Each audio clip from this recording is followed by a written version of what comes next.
That's an excellent question. And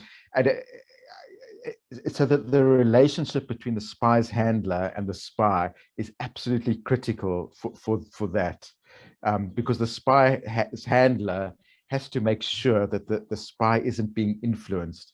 So two of the spies that come to mind, in that, the one was a woman called Joy Harnden, and she was recruited when she was vulnerable, which is also, they look specifically for moments when people are vulnerable, and they usually go after quiet people. They want people to blend in, and so they recruited her in probably the early 80s.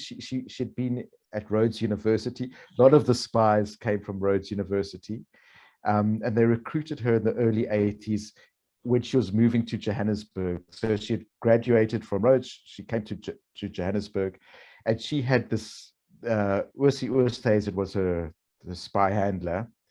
And at some point, she told me that she had a crisis of conscience, where she felt that she wanted to be, she was living in a commune with ANC activists, or maybe they were ANC members, but anti-apartheid activists.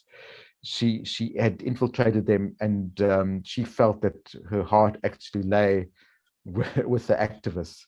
But she was, he kept a very close eye on her, and he kept on saying, what you're doing this for your country.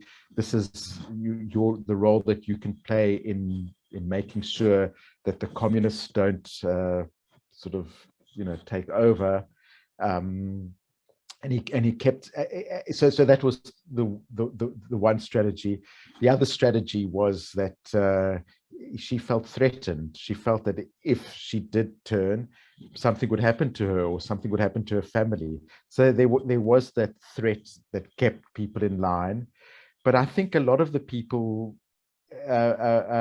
lived, to be. If I did ask Williamson about what it takes to become a spy, or to be an effective spy, and his answer was that you have to be able to compartmentalize. So you have to, when you're being an activist, and you're believing it, and when you get pulled out and to be a spy, so you can live with that kind of dual identity. But split personality. Split personality, that's what it is, essentially. Yeah. And that's interesting. It's almost like, okay, there's a religious component to this, and you're looking for young acolytes, that almost like the Catholic Church would look like for a young acolyte, sorry. But yeah. Can you give us some examples of how these spies did some serious damage? Because I think a lot of viewers would be interested to know, are there some examples of these spies doing some serious damage to either the apartheid government or to the ANC? Yeah. So I think that many of the spies were extremely effective. And so I will speak a little bit individually, but what they would do is they would provide information, intelligence. And it was based on this intelligence that was gathered that people were detained, interrogated, tortured, and even killed. The damage was not only political, it was also personal damage. So in the case of Joy Harnden, I spoke to somebody who had been put in prison because of her, and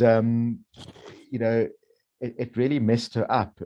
She really suffered as a consequence of the prison, being sent to prison, and she also suffered very, very badly with trust issues. She felt here was a friend of hers who had betrayed her, and she just couldn't. It took her years and years to be able to trust people again.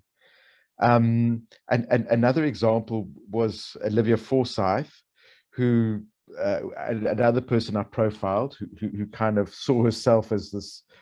I mean, she was also somebody who's a very conflicted person. I think quite damaged, and was looking for perhaps a father figure, and again, Ursi Oosthuizen and her handler maybe provided that. But there was a person that I spoke to, a activist in Grahamstown, and he had his house petrol bombed. And the first person he phoned was Olivia, and she came, and his girlfriend at the time was was badly injured, and Olivia took her to hospital, and the girlfriend died a few days later. And he was strongly, felt that that Olivia was behind, at least telling her handlers about where he lived, and he felt that she had something to answer. And then the damage from the ANC's perspective, I suppose Dieter Gerhardt was providing high-level information, on South Africa's nuclear capacity during those years. But Roland Hunter also, at that time that Roland Hunter was operating, South Africa was involved in destabilization of the frontline states, Mozambique and Angola, and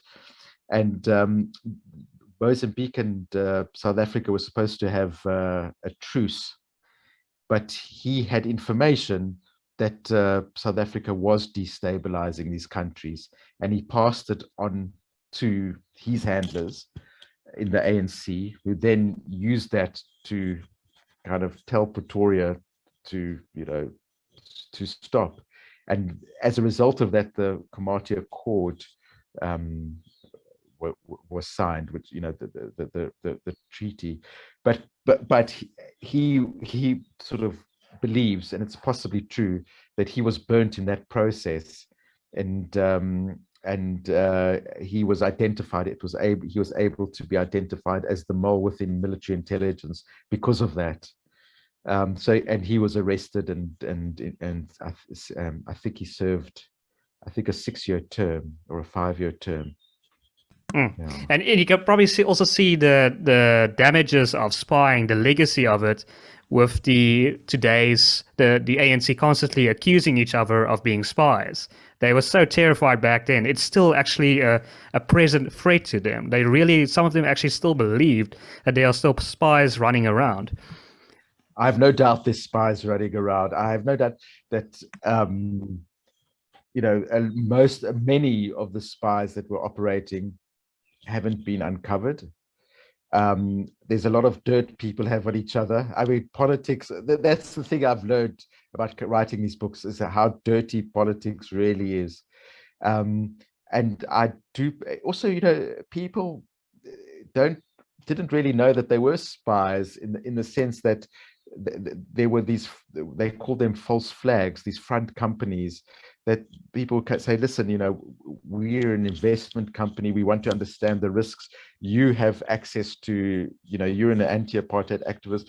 Send us reports and tell us what's going on. And that was how that they would use that information. Or in some cases, they would say to people, this is what a spy called Carl Edwards did. He would tell people that he was part of the liberation movement, and Oliver Tambo had noted the work that you're doing in the struggle, and he wants you to write a report for the ANC. And people would be very flattered, and they would write this report thinking that it was going to the ANC, but it was going to Special Branch. So people didn't always know that they were informing on their comrades. It really was a dirty business. Well, it still is. I've no doubt every single country has, and everybody has spies all over the place.